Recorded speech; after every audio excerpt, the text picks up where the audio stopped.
right, Jesse on fire. Welcome back. Jesse, why are you talking about some 20-year-old kid on Christmas who apparently is famous for some very bizarre reasons? Well, I'm talking about this because this weirdo kid, who you may have heard of, his name's Clavicular, he ran over some guy live on stream last night. Okay, so there's a guy who's been following him around, harassing him. He's like a streamer, you know, like this guy Clavicular is a streamer. If you don't know who he is, believe me, buckle up, okay? Sit down and actually listen to this video. And if you know who he is, also listen to this video. Also, if you're a person who has ever had the potential to maybe bump up against the legal system, you should also listen.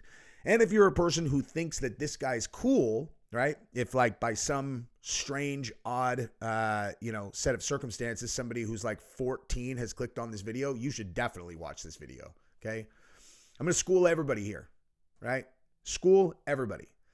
So this guy is now potentially facing, murder charge. It's still not clear whether or not the guy is dead, but it's all caught on video.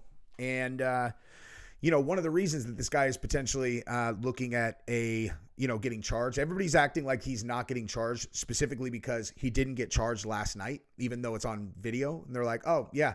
Like as an example, actually, he posted the following on his account. So, this is the video right here. I will show it to you in a second, but I wanted to show you. Look at this, okay? This is his own X account. Play stupid games, win stupid prizes with an AI version of him running over this guy in his Cybertruck, which is actually what happened, okay?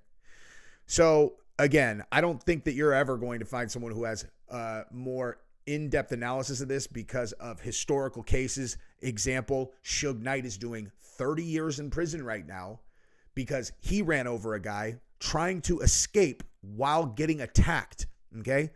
So Suge Knight was getting attacked by guys, and as he tried to drive away, he ran a guy over and he died. 30 years in prison. That's why Suge Knight's in prison, okay? And this guy is on video over and over and over, as I'll show you, having direct conflict with the person he ran over, and afterwards actually on video saying, I'm going to kill all these guys, okay? If he doesn't get charged for this, it'll be a miracle from my perspective, okay? To be clear, I don't want him to get charged necessarily because the guy that he ran over was begging for it, But we're going to get into all of it, okay? So now, real quick before I show you the video, and by the way, I'm going to almost certainly have to censor this for my main channel. Maybe I'll do an uncensored. Actually, I will definitely do an uncensored version. I'll put it in members only, but you can just go find this video real quick and then come back. But the reason why this kid is even on the radar in the first place is such a dumbbell is because his whole shtick is that he's looks maxing, okay? And one of the things that he does for looks maxing is he does meth, and he talks about it all the time on the stream. It's like just part of his brand that he's like, yeah, man, I do that. METH. I need to come up with a code word for this actually. All right. There's no other way to do this other than to start with the video, and then I'm going to give you all the context necessary. Okay. So here, let's just do this, right? Here is the actual video of what happened. I'm going to have to censor it out for a lot of people, but we'll try. Start driving with this guy.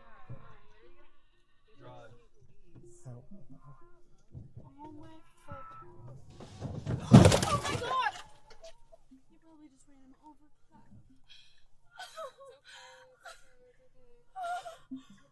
Oh my god. Oh my god. Off the car. He was on the car. Oh my god. Is he dead? I don't know. Hopefully. So yeah, he said hopefully on stream, hopefully. And like I said, there is a lot of context. There's a lot of video of these two guys interacting prior to this. And when I tell you it is a certainty that there is going to be high level law enforcement, most likely the district attorney themselves, reviewing all of this. And I mean all of it. They're going to look at every single video that has ever come out of this guy that is relevant. All the videos of him interacting with this other guy, which I'm going to show you in a second because it's extensive. There are so many videos of these guys having conflict, okay? And we're going to talk about what it means and how this guy, how many mistakes this guy's made and what he should do starting now because he is facing facing attempted murder potentially. And acting like if he just keeps a straight face and, says things like, American Psycho, that means like he's not going to get in trouble. It's like, dude, we don't live in your little streamer world. This is real life, okay? This is real life. You are facing 30 years in prison. You think that because the guy jumped on your car, that makes you safe? Now, anyway, okay, so I'm going to get into that right now. But first, if you guys don't mind subscribing to the channel, that would be amazing. Liking this video and look at a real quick ad from Prize Picks because there's a lot of football left this season and you guys can have a blast playing Prize Picks. Check this out, and then we're going to get into the other videos. I got to tell you about Prize Picks, the sponsor of this video. We're just going to make a roster, okay? Prize Picks, best game in the world, fantasy football. All you do is you pick a bunch of people that you want to build a roster around, and you pick whether they're going to get more or less than the statistic line that is posed, okay? George Kittle playing against Seattle tonight. Do you think he's going to get more or less than 50 receiving yards? We're going more, okay? What about Jason Myers? You think he's going to make more than 1.5 field goals against 49ers? I do. There you go. That's my roster. $20 entry fee, $60 win if I'm right about both those picks. And boom, we are going to enter. And that is that. That's how easy this game is. It's easy to get your money in. It's easy to get your money out. They support this channel. They support me. And it would be helpful to this channel and also helpful to your level of fun that you have in your life. If you go on to Prize Picks, use the link in the description, use promo code JesseOnFire to get a free $50 when you sign up and go ahead and start playing. And then we'll compare, email me your results and we can see who's better at playing Prize Picks. It's the best. All right, so let's get into this thing and let's speak a little bit more intelligently about this than most people probably are going to. Okay, so this is literally the conversation. This was 100% murder. The guy, they don't even know if the guy's dead yet. Okay. Nobody can claim this was self-defense. Guy had his phone in his hand, and you clearly see he isn't a threat. What are you talking about, dude? Oh, you can see he's not a threat? You know he doesn't have a gun on him? Like, what are you? People are so dumb, man. Okay, check this out. All right, so that's the guy. So to be clear, if anybody is taking this as me being like, oh my God, we need to protect all the stream crashing nimrods. Okay, like I'm just gonna be honest. I don't care about this at all. Zero, like less than zero. If this guy dies, tough shit. Literally 0% care, right? However, right, all I care about is preparing people for if you end up doing in a similar situation. So if you end up in a similar situation, and I'll show you all the videos shortly, and then you end up, you post this on the internet, okay? You don't understand what's happening, okay? Like you don't understand what's going on here.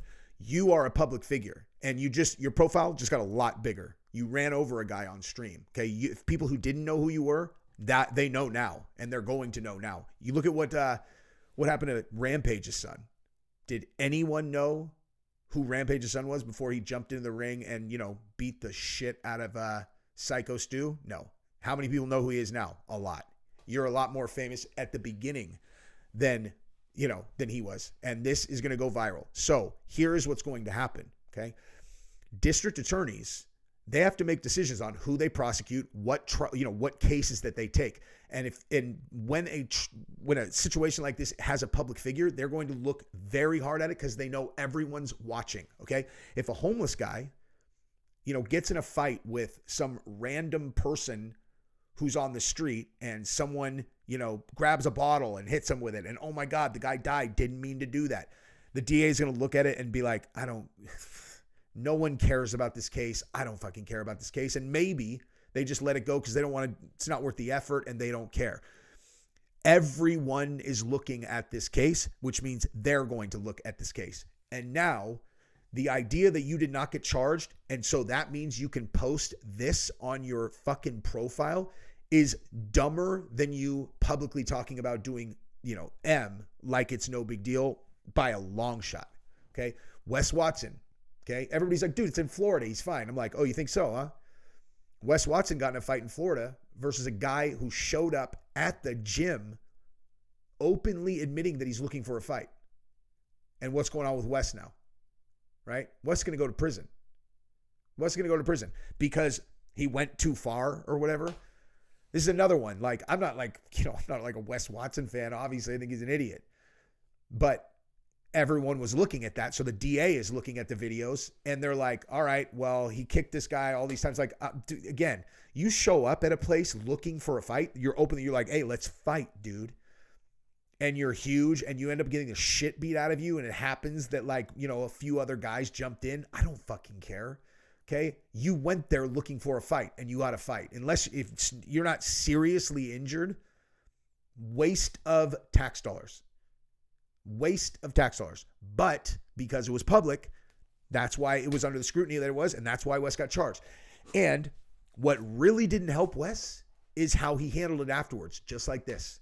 He posts a video or posts a picture of his bloody shoes on Instagram like, oh shit, dude. Hey, that motherfucker found out. Taking videos of himself. Hey, dog, that dude found out. That guy found out, man. It's hilarious. Okay. And everybody's like, oh, dude, this guy's a clout monster. Like that other guy's a clout monster. It's like, yeah, that's true. And so is this guy. Okay. Clavicular, obviously. Wes is the ultimate clout monster. Now, I just edited out I just talked for 4 minutes and I just decided to edit it out. And you want to know why? Too much of this. Okay. Too much of this. I'm 100 miles from any kind of illegal behavior now. 100 miles. And I'll make the exact same point that I made here, on the cutting room floor in this way right here.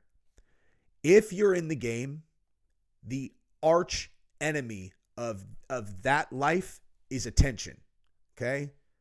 Now, a lot of people have a really hard time with that. They can't do it, dude. They can't do it. They want people to know. They want people to know. It's not really about the money for them. They pretend it's about the money. It's not about the money. What's the point of the money if you can't tell everybody how you got it for them, or they need people to know they're dangerous, right? Like they listen, dude. If they might put you down, they want everybody to know that they've put people down before. It's absolutely idiotic. And that's how everyone gets, literally, that is how all of these guys end up going to prison.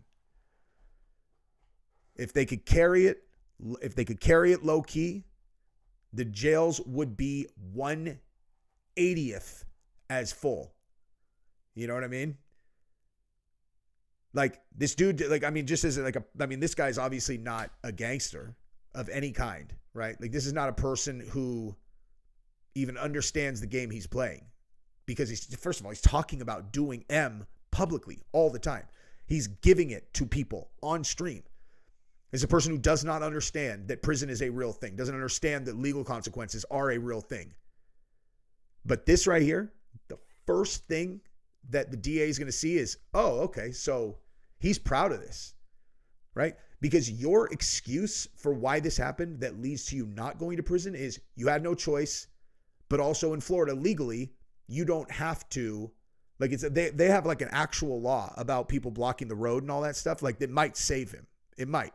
I don't really know exactly how that law works, but I can tell you for sure you're not allowed to just take your car and run people over. That I know for sure because anybody use their car as a lethal weapon. And the thing about this video is that you're only seeing the inside. Okay. You don't see what direction the car goes because I can promise you if there is another angle of that video and he swerves into the guy and it looks like he intentionally ran him over, he's going to have a real fucking problem. And that might not even necessarily need to be the case. This is the idiot that he ran over. Okay. So again, listen, I've seen these videos we're going to look at. This guy's an absolute moron. Okay. But hey, how about this, dude? How about this, bro? Oh no, this guy got run over. Jeez. How terrible. Who cares, dude? I don't care at all. you should never care more about a person's life than the person cares about their own life. Okay. Like if this is your life, dude, you're chasing around streamers, and these are the pictures that you post on the internet, you with like a bunch of fake money with a gun pointed at the camera, and a fake designer bag. Whoa. Who gives a shit? So again, but look, like this is a situation right here. Check this out. He just threw so that's the same guy. Okay. That's the same guy. He threw water on him, and then there was some kind of fight here. There's Osmond Gold calls Clavicular's action based. I want to live in a world where when a crazy stalker finds you and jumps onto the hood of your car while you're driving, you run him over, and it's not murder, it's natural selection. I hope everyone's having a Merry Christmas. Me too. 100%, dude. 100%. My point on all this is not that I have an issue. Again, I mean, I've said this 10 times. I don't have no issue with what Clavicular did. I'm talking about your behavior afterwards. Okay. You need to start carrying it like a person who understands the gravity of what you're facing if a single person makes the decision that they want to go after you. One person. Okay. District attorney decides to make you decides it's not going to look good if we don't prosecute this guy. That's it. You're getting prosecuted. One person. And so this is not difficult, okay? If it's only one person that it takes to decide to prosecute you, then you need to start thinking about how all of your actions are going to look to that person. Okay? People don't realize how many things that impact their life come down to the opinion or the decision of one person. Okay? Now, in some cases, it might be a few people that make the decision, but ultimately there's going to be one person who drives it over the edge. And if you just think to yourself, who's the person? Who is the person that is going to make this gigantic decision? And then just view yourself through their eyes. Because again, when I was watching Wes after the fight, I'm like, dude, no one, I mean, this is a guy who did 10 years or fucking whatever, 8 years in prison. No excuse, dude. You're out here living in Miami in this gigantic house, and you realize you just kicked this guy in the face 1,000 times when he was down, regardless of whether he came there or not. You kicked him when he was not defending himself 100 times. It's going to be on camera. And he prioritizes in his mind the clout of winning that fight over the threat of going to prison. So people who are quoting this law and they think that this is going to help him legally, it's not. Okay. As a matter of fact, this might actually be one of the primary reasons that he gets prosecuted. And I'll tell you exactly what I mean. Okay.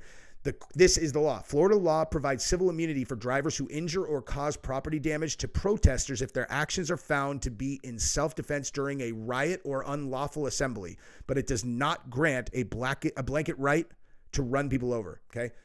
So I understand why people are reading that and interpreting it as him being protected, but it's wrong. And the reason is because it says self-defense during a riot or unlawful assembly. Okay. A single person who's following you around is not either a riot or unlawful assembly by any stretch of the definition.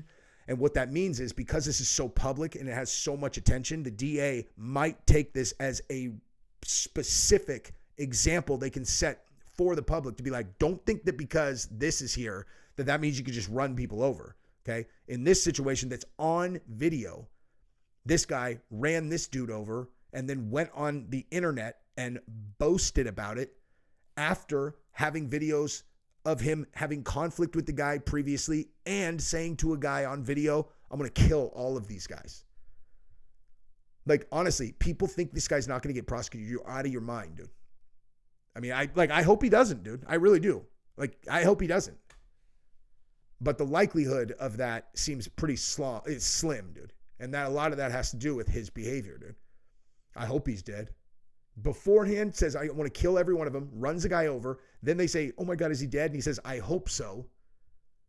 And then he goes on X and posts himself running the guy over with a caption, play stupid games, win stupid prizes.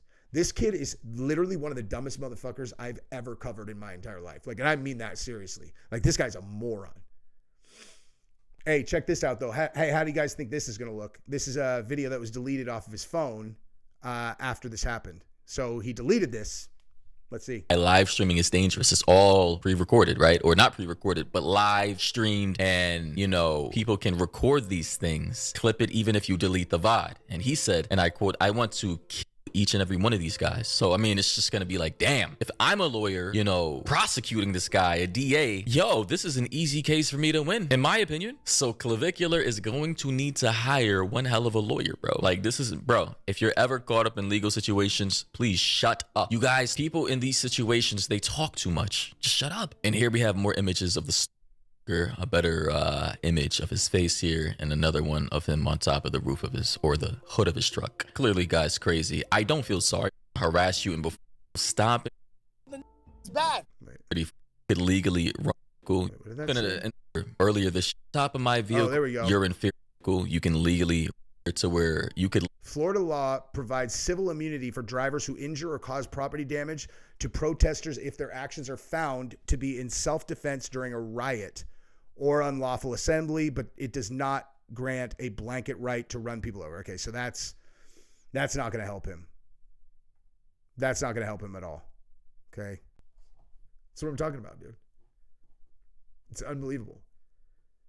And this guy also, this dude, okay, he also, immediately following, they say, "Is he dead?" He says, "I hope so." Like, what, dude? You know you're streaming, right? Like, you know you're streaming, right? I mean, okay, here's something I can talk about. Here's a story I actually could tell. No problem, okay? Hey, fair warning, the rest of this video is going to be me telling a story about me having to use a firearm in a real life situation. If that's not interesting to you, you could just check out, because that's all there is left in this video is me telling you guys a story. So buckle up. So I've told this story on the channel before. Like, you know, I don't know. I tell this story like once a year, I feel like, you know. So I've told it a bunch of times, but I do it once a year. So I lived in the Bay Area, California. Okay. And I had so my pit bull used to love going out in the backyard and then chasing animals around. Okay. We had this huge yard and there were like deer, and then sometimes there were raccoons and whatever. Okay. So yeah, I'll tell you guys the whole extended story actually this time. Okay. So the night that my first daughter was born, okay, 13 years ago, the night that my daughter was born, the night we took her home from the hospital. So the second night, okay, we get home and I take the dog out. It's pitch black, okay, like in the back, completely pitch black. And I hear him screaming like a human. I've never heard a dog make a noise like this except for this other time in the future. I had no idea what was going on, but my dog was getting killed. As far like this sound was him getting killed by something. I had no idea what it was. I was barefoot. I go running up onto this hill into pitch black darkness. And all I hear is, and my dog, but he's a pit bull, dude. He's a tough ass dog, man. Super tough animal. And whatever has him is hurting him bad, right? I'm terrified, okay? Because I'm moving now. I can't see anything, nothing. I'm going towards the sound. And I'm coming up, and like as I get closer, I had to be within like 5 feet to be able to see what was going on. And when I got close enough, I saw there was a raccoon attached to his face. Literally, it looked like the movie Alien. And it was scratching his eyes, like it was scratching at his face. That's what was going on. And so I kicked this thing. And when I always tell everybody, like, if you're in person and I tell this story, like I say I kicked him, and I realize it probably sounds gangster. Like, nah, dude. I literally like reached out, like just visualize the absolute pussiest kick that anyone has ever thrown in human history. Okay. Like, cause I was so scared, dude. I had no idea what I was walking into at all. It's pitch black. And by the time I saw what it was, you know, like I was already like at a 10 out of 10 fear, you know? So I kicked it and it shot up the tree. Like there's fucking an animal being able to move this fast going up is like people don't know how fast raccoons can climb. I do. Cause I scared him as much as he had scared, like he didn't know I was there. Anyway. So, you know, I had to carry my dog down. He's pouring blood out of his face, right? Like this thing fucked him up, man. Like this raccoon really fucked him up. So that happened, right? So that was in July because that's when she was born. Okay, so I know exactly when this. So the second story was in October. Okay, so October, I'm barbecuing in my backyard and I hear this rustling up, literally almost the exact same place where that happened, but now it's light, so I can see everything. And my dog is nose to nose with a 6-point buck, this huge fucking deer, and he's sitting there like this, and the deer stood its ground. And it was like slow motion. I was like, let's get down. And this deer round up with his fucking paws and smashed my dog's head. Dude, he smashed my dog in the head with his hooves. Then he went down with his antlers, like literally picked my dog up and chucked it. He flew legitimately 15 yards, dude. Like, because he was going downhill. He chucked him like he didn't even exist. He's 75-pound dog, you know? So I knew for sure, like, my dog's going to get killed by this deer. And the moment that I forgot to mention was when I was up there and it was pitch black. I had this moment when in the pitch black where I thought to myself, I was like, whatever has him, I need to be able to shoot, you know, like, and I don't have my fucking gun. Like, what am I doing? You know, like, what the fuck am I doing? Should I run back? And I had this moment of like, should I run back in the house and get this gun? And the reason I was like, I'm not going to, because I was like, he's going to be dead by the time I get out. Okay. Because of that experience, the two things are completely connected. Because of that experience, right when he went down and, you know, smashed him in the head and then chucked him on instant, I immediately sprinted into the house to grab a gun because I could just, it was like there was no hesitation. And it was because of that thing that happened with the raccoon. So I go running upstairs. I go upstairs. Gabrielle had heard me scream. And so she's on the way out into the backyard as I'm on the way in. I run upstairs, grab my shotgun. It's the only thing that I had like accessible and loaded. It was loaded with eight pellet buckshot rounds. So, you know, I fucking chamber it, safety off, and I'm running downstairs with the shotgun. I don't know if any of you have ever had a chambered firearm on you that you had 100% intention to shoot a living thing with when you're not hunting, like in the spur of the moment, you know, where it's like, I'm going to kill this thing, you know, but it is very different than hunting. You know what I mean? Like completely out of nowhere, I'm barbecuing. And the next thing, and I'm in California, dude. Okay. And the next thing I know, I'm running downstairs and I'm double tracking. I'm like, I'm going to kill this fucking deer because he's going to kill my dog. And at the same time, I got the other side. It's like, what the fuck are you doing? You're going to go to jail, dude. But I can't let this thing fucking kill my dog. So I run outside. They're gone. Gabrielle's gone too. And I hear my dog is making that same noise, screaming like a human, dude. Like a human, like it's screeching, dude. Like a screech. And I heard Gabrielle, my wife, was yelling. And so I went running around the side, down that hill, exactly where they had gone. And I looked down, and Gabrielle has a paint can that she's about to throw at this deer. And I go, Gabrielle, get the fuck out of the way. And she turned around, saw that was with the 12 gauge. She got out of the way. And I rolled up about 6 yards from this deer. And it had its antlers impaled in my dog's stomach. Like he was, like if I hadn't shot the deer, my dog would have died exactly where he was. It might have taken fucking 10 minutes, you know, like, but my dog was never getting up. He was pinned against a tree, antlers impaled in his stomach. So I rolled up and I shot this deer, and I got, I shot, like, dude, I'm in the suburbs in California, in the Bay Area, dude. Okay. Like to say that something like this has never happened in that neighborhood before would be the understatement of the fucking century. Okay. Like no one's ever shot anything at a living thing in that neighborhood ever before this. Okay. No humans, no dogs, no fucking cats, no nothing. Okay. So I lit this deer up, and, it went down, and I went and grabbed my dog. My dog was in like complete shock. He's spazzing out. Like once I pulled him out from kind of under and I put him down to kind of check on him, he like started pretending to attack the deer. It's really fucking weird. He like pretended to attack the deer, but wasn't actually biting him. Very bizarre.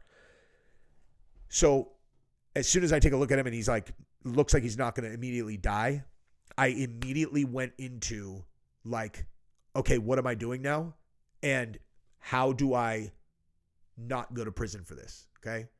So here's exactly what's going on. I live next door to a police officer, number one. Number two, I know I could justify that first shot. Okay. But that deer's not dead. Okay. He's paralyzed, and I looked at it and I'm like, it's going to take a while for this thing to die if it dies. So like, another situation. So what I did is I went into my house. I unloaded the shotgun, okay? Completely unloaded it, ran next door to the police officer who lived next door, explained to him what happened. He came over. He couldn't fucking believe it. When he opened the door, he thought that I had just shot Gabrielle, because he's like, he had heard, it was a Sunday. He had heard us screaming in the backyard and then heard a gunshot. And then I come over there, and when I knock on the door, I'm like, and he told us after, he's like, dude, I thought you fucking killed your wife, man. He answered the door like this. So anyway, point is, what he ended up doing is he called the police, and I should have gotten arrested, because you don't have the right to shoot a dog in California, or shoot a deer in California if they're killing your dog. Technically, it's like your dog is property. It's the same as basically like if the deer was attacking your mailbox, you're not allowed to just fucking shoot and kill a deer in the suburbs, legally. But I didn't get charged, and you know why? Because I handled it perfectly. I shot the deer, and then instead of taking another shot and then trying to justify it to like, oh, he was in a lot of pain, man. You think I didn't want to shoot the deer again? Of course I wanted to shoot the deer again. But I also didn't want to go to prison. You know what I mean? I didn't want to go to jail. I didn't want to get arrested. And so because I handled it that way, and then I had my police officer next door vouch for me, all that stuff, it's like, you think I didn't realize this was going to be a cool fucking story, that I had shot this thing? Of course I knew that, dude. You think I didn't want that deer's fucking head on my wall? Of course I did. But I had to pretend like I didn't when the cops got there, okay? I tattooed that dead fuck on my arm, though. But, yeah, I mean, again, shit's ridiculous.